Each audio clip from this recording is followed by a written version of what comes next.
Je dis à quelqu'un qui dit: j'ai été victime de plusieurs déceptions. N'as-tu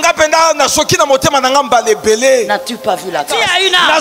Tu as pleuré cette année. N'as-tu pas vu la grâce? Tu étais en deuil cette année. N'as-tu pas vu la grâce? Tu as souffert cette année. N'as-tu pas vu?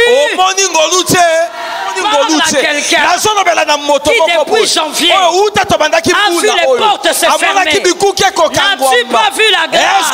Le fait que les portes se ferment révèle que très bientôt Dieu ouvrira lui-même sa porte. Il n'y a pas d'élévation lorsqu'on est dans la joie.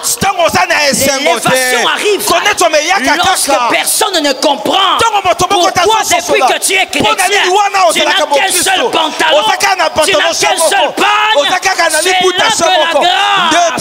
s'attache à toi. Elle commence à t'entourer des événements. La grâce te touche, madame, pas quand tu commences à dire une bénédiction, un visa. Non, non. La grâce te touche lorsque tous les événements qui te font pleurer et qui te font souffrir, et ces événements sont porteurs d'une élévation. C'est là que la grâce a commencé. Je dis à quelqu'un, dans ta vie, sois capable de localiser là où il y a la grâce, même quand il y a des situations bizarres.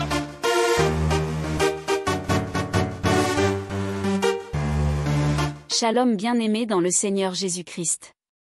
Aujourd'hui la servante de Dieu Joël Gloria Cabassel, pasteur principal de l'église Assemblée évangélique Nouvelle Alliance de Kinshasa, parle d'un thème puissant. Tu as tout traversé, mais sa grâce t'a suffi. Voici pourquoi tu es toujours là. Si tu regardes cette vidéo aujourd'hui, c'est parce que Dieu t'a gardé. Tu as traversé des épreuves qui auraient pu t'anéantir. Mais tu es toujours debout. Pourquoi? Parce que sa grâce t'a suffi. Et aujourd'hui, je vais te révéler la raison pour laquelle Dieu t'a préservé. Tu as peut-être connu des moments où tu pensais que tout était fini. Des trahisons, des pertes, des combats intenses. Peut-être que tu as pleuré en secret, que tu as crié à Dieu en demandeur, « Pourquoi moi ?» Mais laisse-moi te dire quelque chose, tu n'as pas survécu par hasard. Regarde Job, il a perdu sa famille, ses richesses, sa santé. Mais il est resté debout, car la grâce de Dieu était sur lui. Job 1 versets 21 à 22. Regarde Joseph, vendu par ses frères, trahi, oublié en prison. Mais la grâce de Dieu l'a conduit jusqu'au sommet de l'Égypte. Genèse 50 verset 20. Et toi aussi, malgré tout ce que tu as vécu, sa grâce a été suffisante. Si tu es encore là, c'est qu'il n'en a pas fini avec toi. Quand Paul traversait l'épreuve, il a prié pour que Dieu l'en délivre. Mais que lui a répondu le Seigneur? Ma grâce te suffit, car ma puissance s'accomplit dans la faiblesse. 2 Corinthiens 12 verset 9. Ouah! Dieu ne nous enlève pas toujours l'épreuve, mais il nous donne la force de la surmonter.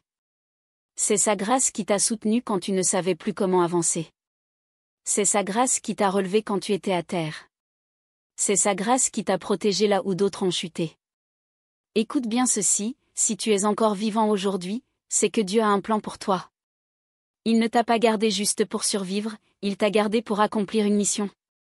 Tu n'es pas une victime des circonstances, tu es un témoignage vivant de sa gloire. Peut-être que tu ne vois pas encore le chemin, mais sache que ton futur est entre ses mains. Peut-être que tu ressens encore la douleur, mais sache que Dieu transforme les épreuves en témoignages puissants. Ne doute plus, Dieu ne t'a pas abandonné. Il t'a gardé pour sa gloire. Alors aujourd'hui, décidez de marcher avec assurance dans la grâce de Dieu. Si tu crois que sa grâce t'a suffi, écris en commentaire, « Sa grâce est ma force ». Abonnez-vous, aimez et partagez afin d'apporter l'évangile de Jésus-Christ aux nations car il y aura plus de joie dans le ciel pour un seul pécheur qui se repent. Que la bénédiction de Dieu soit votre partage dans le nom puissant de Jésus-Christ. Amen.